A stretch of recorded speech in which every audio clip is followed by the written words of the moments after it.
A'udzubillahi minasyaitonirrajim. Bismillahirrahmanirrahim. Untuk mendapatkan keberkatan, rahmat serta hidayah daripada Allah Subhanahu wa taala, bersama-sama kita buka pertemuan kita dengan Ummul Kitab. Al-Fatihah. A'udzubillahi minasyaitonirrajim. Bismillahirrahmanirrahim. Alhamdulillahirabbil alamin. الرحمن الرحيم مالك يوم الدين إياك نعبد وإياك نستعين اهدنا الصراط المستقيم صراط الذين أنعمت عليهم غير المغضوب عليهم ولا الضالين آمين. Minta Allah SWT Nazir Jajan Kuasa Masjid, Tuan-tuan Imam, para satizah, ibu-ibu, ayah-ayah, muslimin dan muslimat rahimakumullah. Alhamdulillah, syukur pada Allah Subhanahu wa taala diberikan kesempatan dan takdir yang terbaik untuk dipertemukan dalam siri-siri kuliah subuh.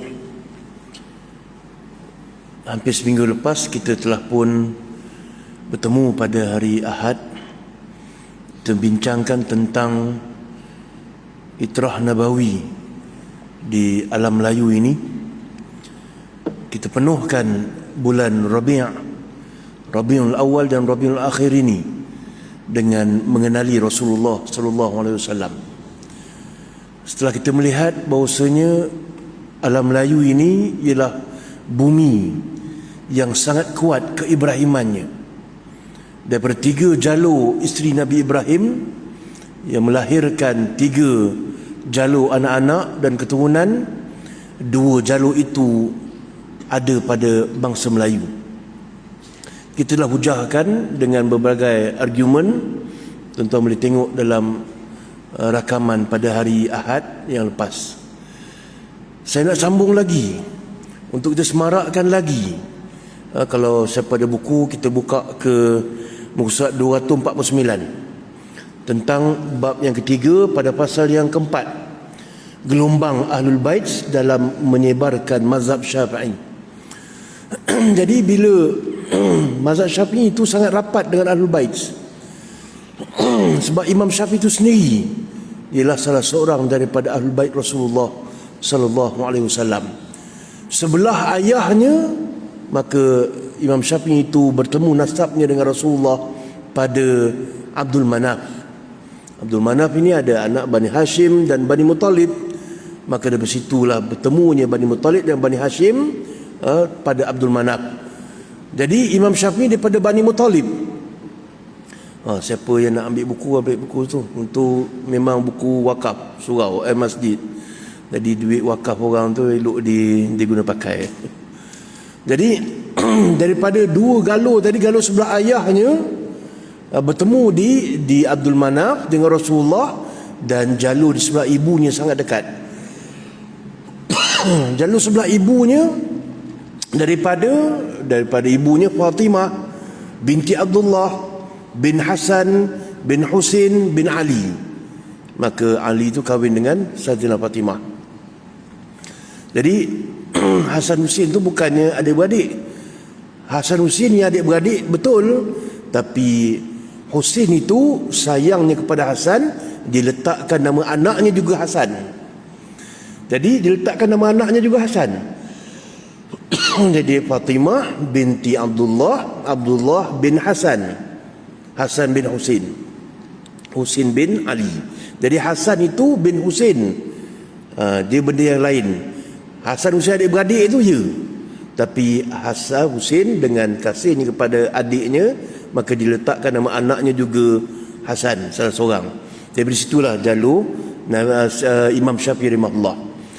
Jadi di situ rapatnya nasab mazhab Syafi'i itu daripada Imam Syafi'i. Jadi gelombang Ahlul Bait. Dalam pertemuan Ahad yang lepas, kita bagi tahu bahawasanya ada banyak negeri-negeri ataupun wilayah-wilayah di alam Melayu ini yang datang daripada keturunan Ahlul Bait. Jadi lebih daripada 30 lebih daripada 30 kerajaan-kerajaan di alam Melayu ini daripada Ahlul Bait. Nanti kita akan bacakan insya-Allah dalam bab yang ketiga ni ada senarainya yang kita akan cuba baca. Jadi kalau lebih daripada 30 itu suatu bilangan yang besar. Dan itu raja-rajanya saja. Kerajaannya, belum lagi ulama'nya. Ulama'nya sangat ramai. Dan itu juga kita bincang tentang jalur yang ketiga, jalur konturah. Jadi sangat rapat di antara Ahlul Bait Rasulullah dengan alam Melayu ini.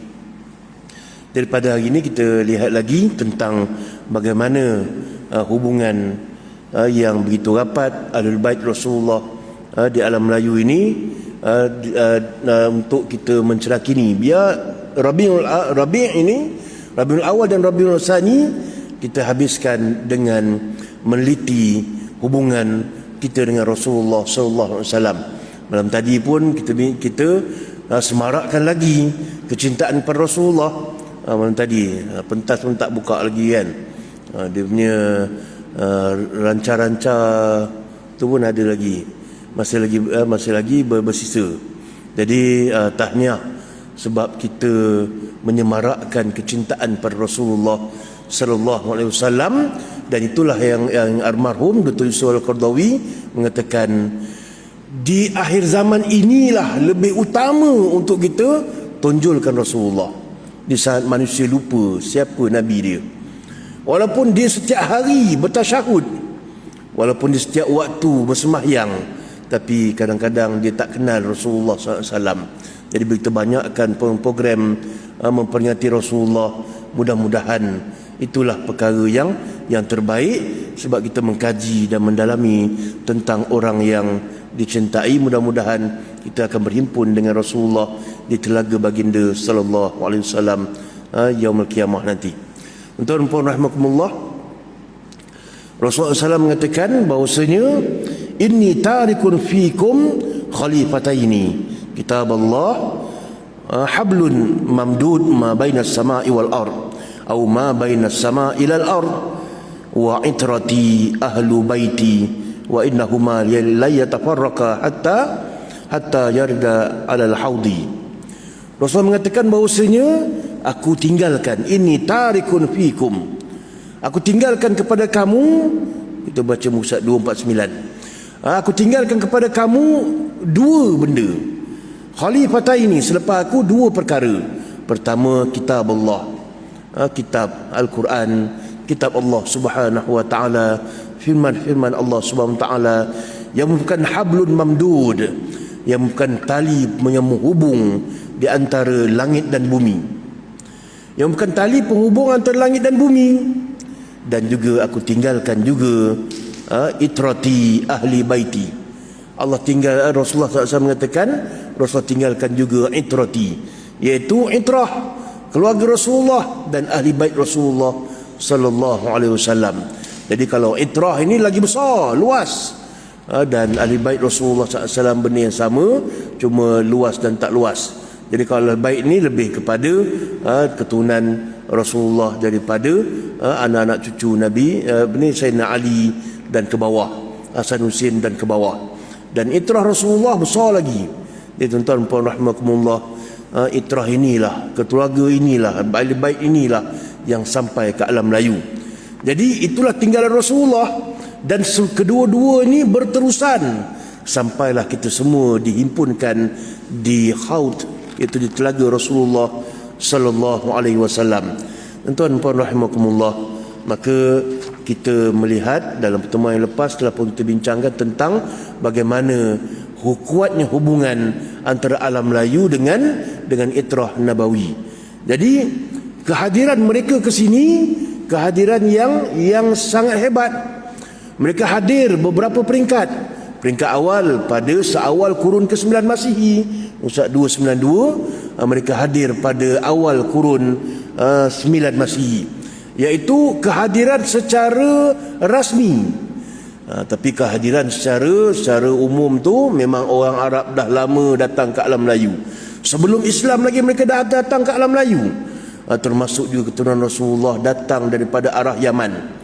Sebab Yaman itu ialah laluan keluar dan masuk bangsa Arab di sebelah selatan dan menghala ke arah Cina, dan itulah laluan keluar masuk. Itu yang telah ditafsirkan ayat liila fi Quraisyin ila fihim rihlatash syita'i was-saif. Minggu lepas kita telah tafsirkan tentang ayat itu yang menunjukkan laluan keluar masuk bangsa Arab di Yaman dan juga di Syam. Syam tu laluan keluar masuk di utara. Ila fihim rihlatash syita'i was-saif. Rihlah pada waktu saif, laluan perdagangan pada waktu panas pergi ke Syam di utara, dan laluan pada waktu sejuk di Yaman. Dan di Yaman itulah pintu keluar masuk di arah selatan, dan Yamanlah pelaut Arab yang mahir. Di utara mereka tak mahir sebab mereka tidak berhadapan dengan lautan, mereka hanya berhadapan dengan laut Mediterranean. Maka perdagangan mereka lebih bersifat pesisir pantai dan tidak melibatkan perjalanan yang jauh merentas lautan seperti mana orang-orang Arab di Yaman. Jadi bila Yaman ini dibuka oleh Sayyidina Ali, maka ramailah Ahlul Bait menempati Yaman. Bila Ahlul Bait menempati Yaman, kebetulan pula selepas itu bukan sekadar Ahlul Bait menempati Yaman, Imam Syafi'i pula menguasai Yaman. Bukan sekadar menguasai ilmunya, tetapi beliau juga menguasai politik di situ. Sebab beliau ialah sekpol kepada Gubernur Yaman ketika itu.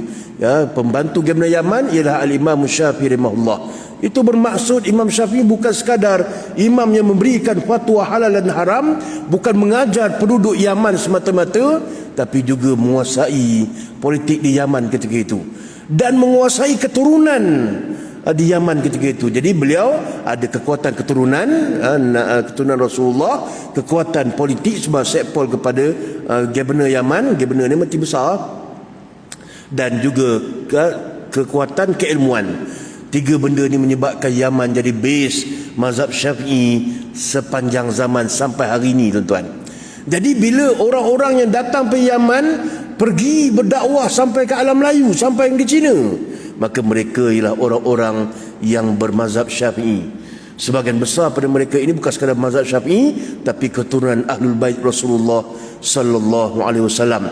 Jadi yang kita kesan, data-data kita dapat secara rasmi ialah pada 820, maka hadirnya keturunan Rasulullah SAW secara rasmi dengan kapal, iaitu Muhammad Ad-Dibai bin Ja'far Shadiq. Tu muka surat 252 tu ada tentang kehadiran Said Muhammad bin Ja'far Shadiq. Jadi Ja'far Shadiq inilah imam mujtahid pada zaman itu. Jadi dia bukan imam Syiah. Syiah menempel pada dia. Dia bukan Syiah. Syiah menempel pada dia. Ada kata ini Ja'far Shadiq ni Syiah ni. Tak. Semua orang boleh menempel pada orang lain. Orang lain tu tak ada kaitan dengan Syiah ni, tapi Syiah menempel pada dia. Jadi dia adalah di antara mujtahid. Dan kebanyakan Ahlul Bait sebelum munculnya Imam Syafi'i rahimahullah, maka mereka bermazhab Ja'fari. Mazhab Ja'fari ini tu mazhab Ja'far Shadiq. Jadi anak Ja'far Shadiq, Al-Imam Ja'far Shadiq ialah Said Muhammad Ad-Dibai. Said Muhammad Ad-Dibai juga bukan Syiah. Buktinya bukan Syiah, kita dapat data-data mengatakan beliau juga menentang Mu'tazilah.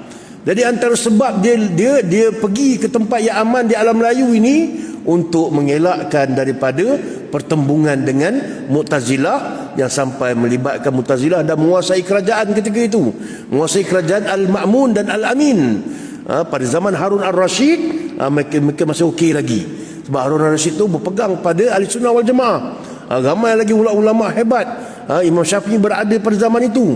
Dan kemudiannya bila sampai zaman Al-Ma'mun dan Al-Amin, banyak kemasukan daripada ilmu-ilmu daripada Greek, falsafah-falsafah dan sebagainya. Akhirnya muncul golongan Mu'tazilah dan menguasai pemerintahan ketika itu. Maka bertembung dengan golongan Ahli Sunnah wal Jamaah.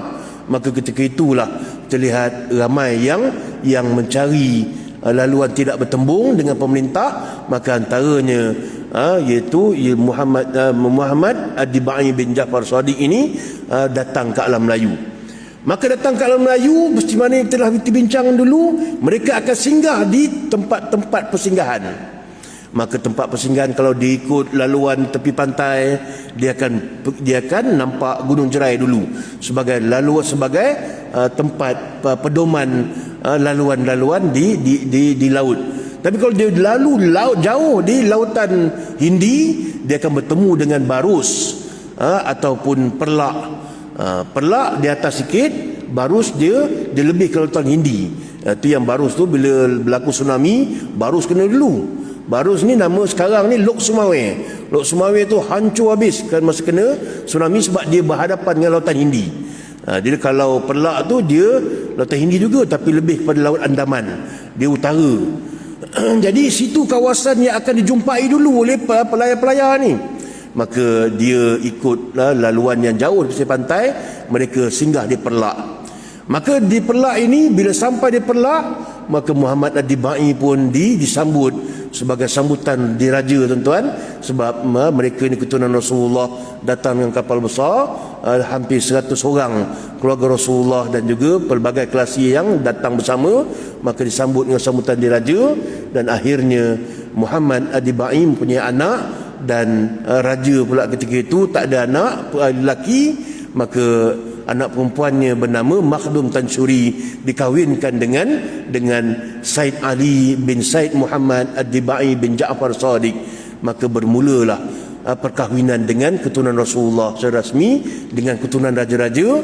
Maka anak kepada Said Ali tadi bernama Said Abdul Aziz. Maka Said Abdul Aziz ini dilantik sebagai raja menggantikan Sultan Ahmad, Sultan Perlak. Dan bermula saat itulah Sultan Muhammad, Sultan Ahmad ketika itu tak rasa dia hilang. Bangsa Melayu tak rasa hilang. Sebab apa? Itu cucu dia. Dan cucu dia ialah anak daripada Said Ali tadi, keturunan Rasulullah. Dan bermulalah keturunan Aziziyah. Daripada Said Abdul Aziz tadi muncullah keturunan dinasti Aziziyah yang memerintah wilayah Perlak. Bermula saat itu, tuan-tuan, satu persatu seterusnya di wilayah-wilayah lain keturunan Rasulullah SAW menguasai kerajaan-kerajaan Ahlul Bait di alam Melayu. Jadi saya senaraikan dalam buku ini tentang senarai Ahlul Bait di alam Melayu ini. Kita buka muka surat. Bermula 257 tu saya letakkan tentang silsilah lah keturunan Rasulullah, daripada Hasan macam mana, daripada Husain macam mana, sampai kepada raja-raja kita. Dan setiap raja itu kita letakkan keturunannya. Jadi daripada mana ke mana dan sebagainya. Jadi ada keturunan yang melahirkan keturunan silsilah Sayyidina Hasan melahirkan keturunan raja-raja Perlis, keturunan Jamalul Lail. Daripada keturunan Hasan juga melahirkan raja-raja Sulu dan Magi Mindanao. Magi Mindanao di Pulau Mindanao. Pulau Mindanao kerajaannya Magi Mindanao.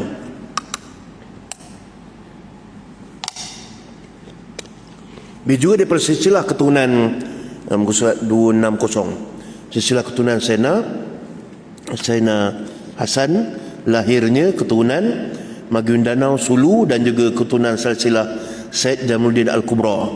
Daripada Hasan lahirnya Said Jamaluddin Al-Kubra. Said Jamaluddin Al-Kubra inilah yang banyak menghasilkan keturunan raja-raja Melayu, terutama daripada wali-wali Songo. Wali Songo ni ada yang menguasai kerajaan, macam mana wali Songo yang menguasai Saribon iaitu Syarif Hidayatullah. Jadi juga ada yang tidak merajai kerajaan, tapi dia jadi penasihat kerajaan. Seperti kerajaan Demak itu dirajai oleh Raden Fatah, anak kepada Raja Majapahit yang telah masuk Islam, tapi penasihatnya Sunan Ampel. Sunan Ampel itu anak muridnya Raden Fatah. Maka dia tak nak ambil jadi raja, dia naikkan anak muridnya, sebab anak muridnya Raja Fatah itu ialah keturunan raja-raja Majapahit. Maka dipulangkan semula Raja Majapahit itu merajai tanah Jawa. Begitu juga dengan Banten. Jadi ramai wali Songo ini menjadi raja-raja dan juga menjadi penasihat raja. Begitu juga dengan kerajaan Champa. keturunan wali-wali Songo yang asal daripada Wan Abdullah tu Wan Bo, Kerajaan Champa dan Kerajaan Patani serta Kerajaan Kelantan. Tu nanti setiap kerajaan tu ada dia punya silsilah sendiri. Itu silsilah yang asas. Jadi ada daripada Husin, ada daripada Hasan. Daripada Hasan ni ada kerajaannya sendiri, daripada Husin ada kerajaannya sendiri. Jadi daripada situ bermulanya saya letakkan kerajaan-kerajaan yang datang daripada keturunan Rasulullah SAW di alam Melayu. Pertama antaranya Perlis. Perlis ini ialah keturunan raja-raja daripada keturunan Ahlul Bait. Perlis ini lambang kecintaan raja-raja Kedah kepada keturunan Rasulullah.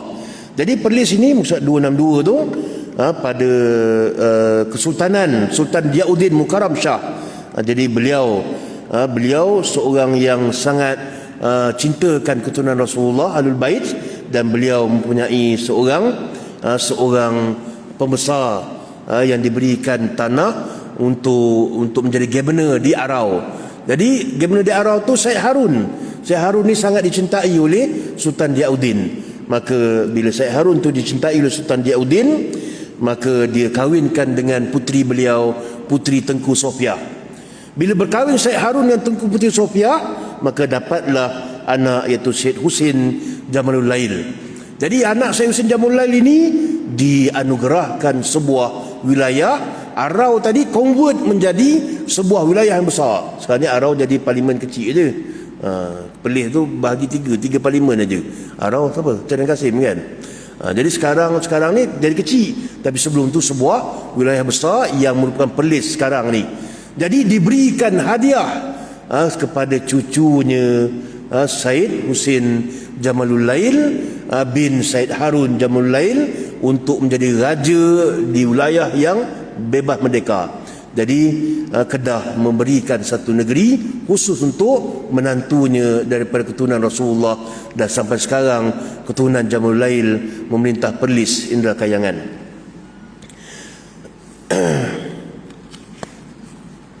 Sekarang ni Syed Putra, tuanku Syed Putra Jamalul Lail. Juga dengan Kesultanan Pontianak. Kesultanan Pontianak merupakan daripada keturunan Syed Husin Al-Qadri. Daripada Al-Qadri, yang tadi Al-Jamalul Lail, yang ni Al-Qadri. Maka saya di keturunan Pontianak ini juga menyaksikan Syed Husin Al-Qadri menjadi raja di Pontianak. Kemudian raja di Luak Tampin, Negeri Sembilan. Ini dekat dengan kita. Pontianak jauh dekat Kalimantan. Jadi yang dekat dengan kita ialah Ahlul Bait di Luak Tampin, Musab 265. Ahlul Bait di Tampin bermula dengan perkahwinan Syed Sya'ban bin Syed Ibrahim Al-Kursi. Jadi kalau Al-Qadri di Pontianak, Jamalul Lail di Perlis, Al-Qadri di Al-Kursi di Negeri Sembilan. Jadi Syed Husin Syed Sya'ban bin Syed Ibrahim Al-Kursi telah pun berkahwin dengan puteri Yam Tuan Rembau, iaitu Raja Ali. Bila kahwin dengan Yam Tuan Rembau, maka dia menjadi menantu pada Yam Tuan Rembau, dan kemudiannya menjadi orang kuat pada Yam Tuan Rembau, dan akhirnya Syed Sya'ban telah pun menjadi Yam Tuan Muda Rembau, dan kemudiannya ada berlaku beberapa pertelingkahan, dan akhirnya mereka keluar dari Rembau dan menempati Lukut, dan Syed Sya'ban pergi ke Tampin. Sampai di Tampin beliau dinobatkan sebagai Yam Tuan negeri Yam Tuan Tampin, dan sampai sekarang Yam Tuan Tampin itu dipegang oleh keturunan Rasulullah daripada keturunan Al-Kursi. Al-Kursi ini kalau wali Songo Sunan Kudus. Sunan Kudus tu keturunan Kursi lah. Sebab orang Jawa dia tak panggil kursi, dia panggil Kudus. Jawa ni lain. Kalau Citroen jadi Sutero, kalau jadi Miskun. Jadi memang Jawa tu macam tu, dia punya ejaan dia. Jadi kursi jadi Kudus.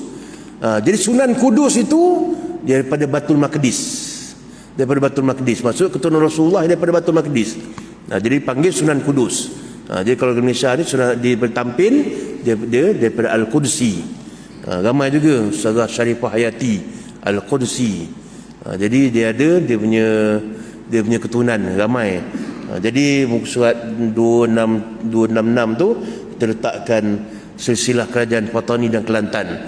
Jadi ada banyak keturunan yang ada. Kemudian ni keturunan Brunei Darussalam. Brunei Darussalam ni lebih kurang sama macam situasinya di Perlak. Di Brunei Darussalam ini menyaksikan raja-raja Brunei ini berdatang daripada keturunan syarif-syarif Kota Mekah. Di syarif-syarif Kota Mekah ini ialah satu kuasa otonomi yang diberikan oleh kerajaan zaman berzaman. Kerajaan Osmaniyah membagi kuasa otonomi untuk ditakbir Mekah tu satu kuasa otonomi oleh raja-raja daripada golongan syarif-syarif. Jadi Ahlul Bait yang mentadbir Mekah ketika itu ialah Syarif Ali. Jadi Sultan Syarif Ali ini dia berhadapan dengan pertembungan di antara keluarga untuk merebut jawatan syarif itu. Maka dia rela mengundur diri. Sebab kalau berebut berperang, tak aku mati kau mati. Perang dulu bukan macam sekarang. Sekarang perang pakai pensel aja, pangkah. Tak kau kalah, aku kalah. Kalau tak kau kalah, aku kalah. Dulu kau mati, aku mati. Maka dia rela mengundur diri. Maka dia pergi ke tempat yang aman. Tempat yang aman ialah ketika itu dia memilih untuk pergi ke Brunei. Tak pergi ke Melaka. Brunei dan Melaka itu sezaman. Maka dia datang ke Brunei pada zaman Sultan Ahmad, iaitu yang memerintah Brunei pada 1415 dan 1425. 1415 sampai 1425 bermaksud Brunei dah ada kerajaan 1415 iaitu Sultan Ahmad, dan Melaka pun dah ada kerajaan 1403. Jadi Brunei dengan Melaka ni sezaman. Jadi Syarif Ali ini pergi ke Brunei, dan sampai di Brunei dah dia syarif bekas pemerintah di Mekah dengan duit yang banyak dan sebagainya. Dia banyak invest untuk membina masjid-masjid di Brunei. Dan sekali lagi Raja Ahmad sama macam Raja Ahmad di Perlak, tidak mempunyai anak lelaki. Maka dia ada anak perempuan. Dia minta Syarif Ali untuk berkahwin dengan anaknya.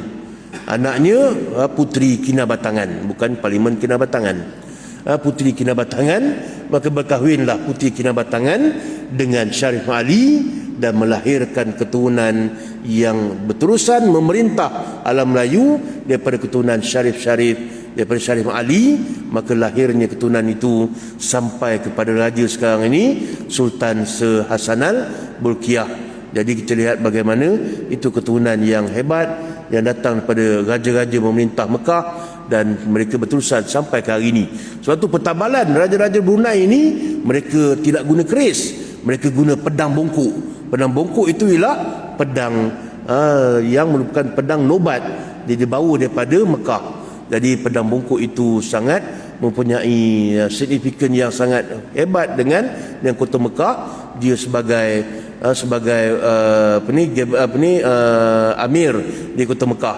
Jadi orang dulu kalau nak dinobatkan menjadi raja, maka yang menobatkannya mesti datang daripada raja betul. Raja betul sama ada keturunan raja-raja Palembang yang datang daripada Sriwijaya, yang datang daripada keturunan Iskandar Zulkarnain. Ini masih dalam kajian lagi, cuma saya tak nak kemukakanlah sebab saya dah ada kajian, saya ada pandangan saya sendiri.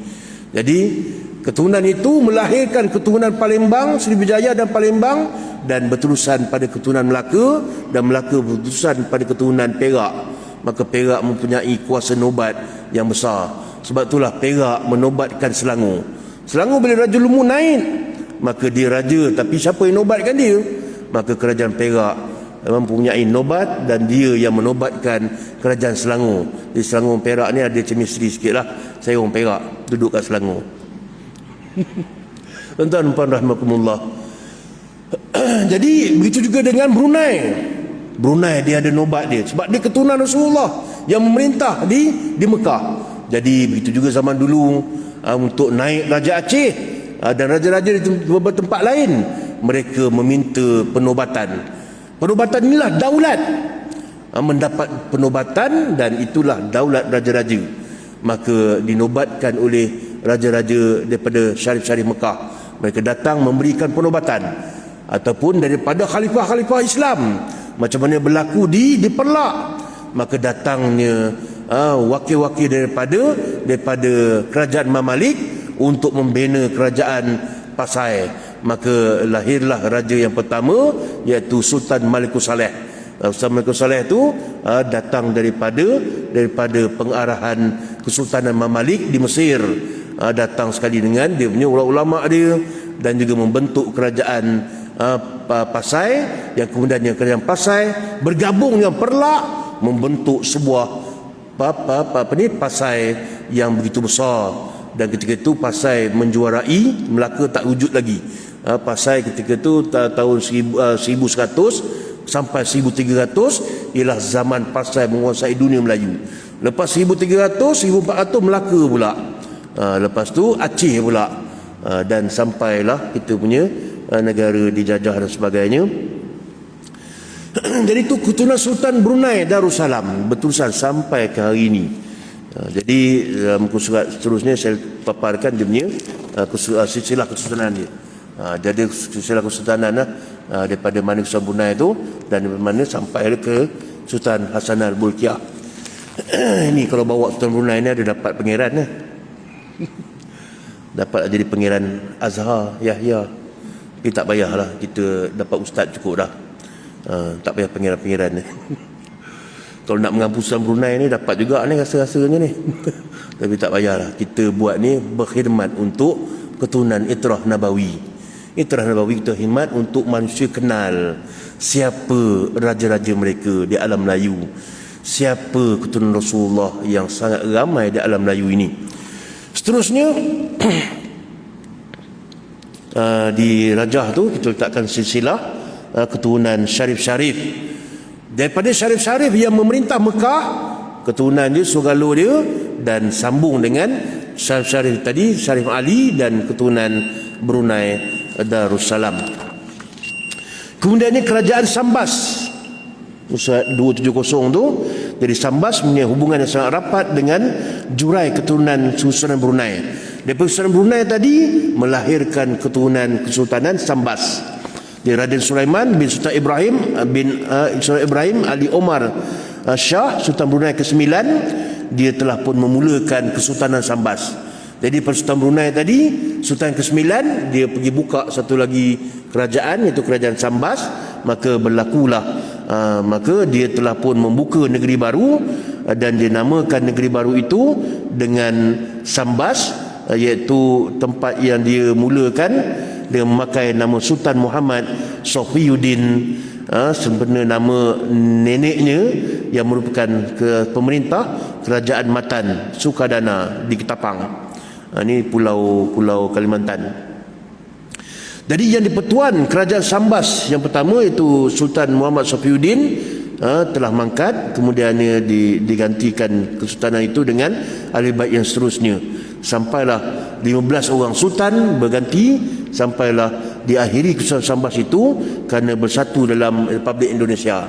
Jadi ada kesultanan di Indonesia ni, dia sengaja menamatkan riwayat kesultanannya untuk merdeka bersama Indonesia. Di dalam kerajaan Rasulullah ini, kerajaan keturunan Rasulullah ada dua. Satu kerajaan Sambas, lepas habis Sultan ke-15 Indonesia merdeka, maka dia serahkan dia punya kerajaan kepada Indonesia, Soekarno, untuk merdeka bersama. Dan satu lagi Siak. Siak ini ada kaitan yang besar dengan negeri Perak. Maka Siak ini kerajaan Ahlul Bait. Maka bila berlakunya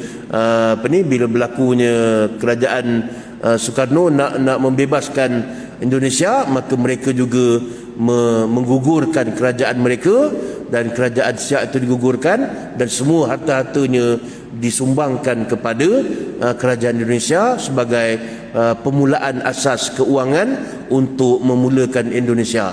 Jadi hampir 3 trilion rupiah diberikan oleh Raja Siak sebagai asas kepada keuangan Indonesia. Dan Soekarno sebagai satu imbalan, dia melantik Sultan Siak sebagai penasihat kepada beliau dalam memerintah Indonesia. Jadi dua kesultanan ini sengaja melucutkan diri, Tapi banyak lagi sultan lain yang tidak menunjukkan diri, tapi dibunuh oleh Belanda, dibunuh oleh komunis. Komunis waktu itu banyak membunuh sultan-sultan, tuan-tuan, sebab dia nak musnahkan kesultanan ni. Dia nak jadikan sebuah negara yang macam Indonesia, macam komunis yang tidak ada sultan. Dan begitu juga penjajah di Indonesia ni Belanda tak ada raja, maka mereka tidak menyukai sistem beraja, maka mereka bunuh raja-raja. Tapi ada beberapa raja-raja yang sempat mampu mempertahankan kerajaan mereka dan sampailah merdeka dan mereka bersatu dengan kerajaan Indonesia, maka gugurlah ke kerajaan-kerajaan itu. Tapi di Malaysia kita kekal lagi dengan raja-raja, tidak digugurkan. Mungkin antaranya ialah sebab Malaysia itu di bawah British, dia ada raja dia sendiri, dia ada queen dia, menyebabkan dia kalau bunuh raja-raja Malaysia ni, dia takkan dia seolah macam tak menyokong sistem raja dia sendiri, cuma dia kuasai raja-raja.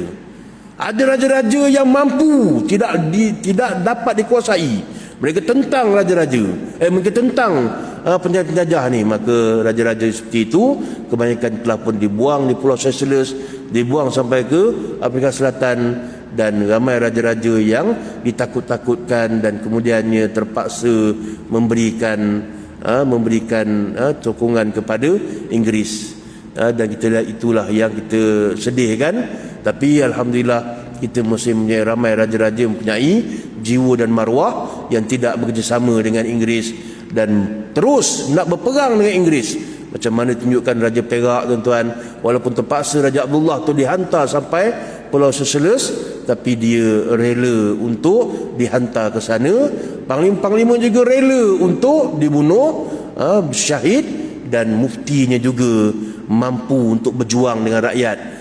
Tu saya banggalah sebagai orang Perak kan. Jadi mufti Perak pun sama berjuang. Datuk Maharaja Lela itu ialah mufti Perak. Tu jawatannya Maharaja Lela. Ada 2 orang je boleh yang bermaharaja Lela. Satu sultan, kedua mufti. Dia boleh menghukum sampai tahap mati. Sultan dengan mufti je. Datuk Maharaja Lela itu bukan sekadar pembesar biasa, tapi beliau ialah mufti Perak ketika itu. Bermaksud orang-orang agamawan turun bersama dengan kesultanan mereka lawan British. Tuan-tuan, akhirnya apa yang dapat pada orang situ? Mereka dapat syahid. Bila saya kaji kawasan di situ, daripada Pasir Salak itu, bila mereka bunuh Birch, Inggeris sangat marah, tuan-tuan. Inggeris datang bawa tentera mereka, bukan Gurkha yang ada di Melaya aja, dia bawa daripada Goa, tuan-tuan, dan dia musnahkan kawasan itu sampai padang jarak, padang Tekuku. Dan bila saya buat kajian di situ, tidak ada rumah yang lebih daripada 130 tahun, menunjukkan kawasan telah dimusnahkan total. Bota itu sebenarnya namanya Brahman Indra, kawasan penempatan raja-raja. Ada istana-istana raja, kubu-kubu raja. Sekarang ni tak ada apa dah. Segala sejarah semua tak ada. Padahal kalau tuan-tuan datang ikut laluan jalan lama atau ikut WCE keluar dekat Kampung Gajah, atau siapa nak makan durian Perak sekarang ni, durian Paduka. Durian Paduka tu variety Perak yang betul-betul datang Kampung Gajah, yang lagi sedap daripada di 24, lagi sedap daripada apa Musang King semua tu, itu semua variety buat dekat dalam lab. Ini variety Perak kampung yang telah pun diangkat jadi variety yang dijaga. Jadi durian Paduka tu durian situ. Jadi kalau nak makan durian lah sekarang ni, durian Perak tengah turun daripada Kampung Gajah tu sampai ke Parit, penuh dengan makam-makam diraja je. Dan di tengah-tengah di Kampung Teluk Bakung ialah makam Raja Sultan Muzaffar Shah, raja pertama Perak. Tapi semua tu dah dimusnahkan sebab British marah sangat, sebab penentangan di Perak dikuasai oleh raja-raja dan pembesar-pembesar dan ulama, sampai sanggup membunuh Birch, berani bunuh Birch, governor dia, tuan-tuan. Maka dia hantar pasukan daripada Goa, musnahkan semua kawasan tu. Jadi kawasan tu jadi reset semula. Ni ada orang nak bawa reset ni, reset semula kawasan tu, tuan-tuan. Jadi itulah cerita Perak lah pula. Lebih semangat sebab dah lama tak balik kampung ni. Nak payah raya ni lagi lah payah nak balik kampung. Tapi sempat agak lah minggu lepas balik kampung. Jadi keturunan Sulu dalam surat 270, keturunan Sulu juga keturunan Rasulullah SAW. Sebelah tu saya letakkan dia punya gabungan keturunan Sulu dan Maguindanao, dan juga pecahannya sampai kepada Rasulullah SAW. Dia juga dengan keturunan Maguindanao, keturunan Siak, tadi kita bincangkan Siak tadi, keturunan Kubu. Siak ni dia ambil raja daripada Bota. Bota tu ada Tok Tambak Pulau Pisang. Tok Tambak Pulau Pisang ni ialah Raja Bendahara Perak. Raja Bendahara, dia tak jadi raja. Jadi pada zaman itu dia jadi bendahara. Keturunan Jamrul Lail itu menjadi bendahara-bendahara di Perak. Salah seorangnya ulama besar yang digelar sebagai Tok Tambak Pulau Pisang. Maka Siak ketika itu tak ada raja. Raja ni meninggal tanpa ada anak. Maka mereka pergi meminta kepada Tok Tambak untuk menghantar seorang anak daripada keturunan beliau, keturunan Jamrul Lail, pergi ke Siak menjadi raja. Maka keturunan itulah daripada Bota itulah jadi raja di Siak. Jadi kenapa dia pergi ambil orang Bota? Punya banyak lagi keturunan lain. Kenapa dia ambil Bota? Sebab Siak itu ada hubungan yang sangat-sangat rapat dengan orang Perak. Siapa orang Perak tahu tentang cerita tentang Tok Kaduk. Tok Kaduk itu ialah anak Raja Siak. Tok Kaduk itulah yang mengembara sampai ke Bota, dan dia banyak anak cucu dia berada di Bota. Cuma Tok Kaduk ni menjadi mangsa kepada penjajahan. Penjajah R.O. Winstead tulis buku untuk memburuk dan mengubah Tok Kaduk punya cerita. Maka Tok Kaduk dimasukkan dalam buku cerita-cerita lucu. Sekali dengan Luncai, sekali dengan Pak Pandey. Maka dalam Luncai Pak Pandey itu diselitkan Tok Kaduk. Maka diceritakan dengan benda-benda yang memalukan, membodohkan keturunan kami. Saya keturunan Tok Kaduk. Sebenarnya Tok Kaduk tu ialah putera diraja Siak. Dialah yang telah pun buat deal untuk membebaskan Raja Perak yang ditawan oleh Aceh. Maka dia pergi jumpa ayah dia balik. Ayah dia kuat hubungan dengan Aceh. Maka deal mereka dengan Aceh untuk bawa balik Raja Perak. Raja Perak ditawan di Aceh. Maka Raja Perak ni ada anak-anak, tapi anak-anaknya sangat baik. Sultan Aceh nak bermenantukan dengan anak-anaknya ditawan tu. Maka anak dia jadi raja di Aceh. 2 kali Raja Perak menjadi raja di Aceh. Dan Aceh pun pulangkan balik Raja Perak yang ditawan.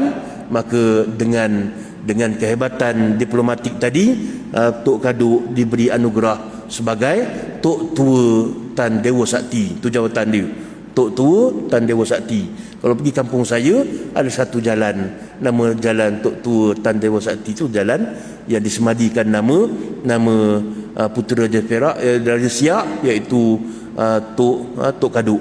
Tapi Tok Kaduk telah dihina, tuan-tuan. Tuan-tuan tahu kan cerita Tok Kaduk belaga ayam. Cukuplah tu kita cerita pasal keturunan Rasulullah. Jadi kita cerita pasal keturunan saya pula nanti, tak payah.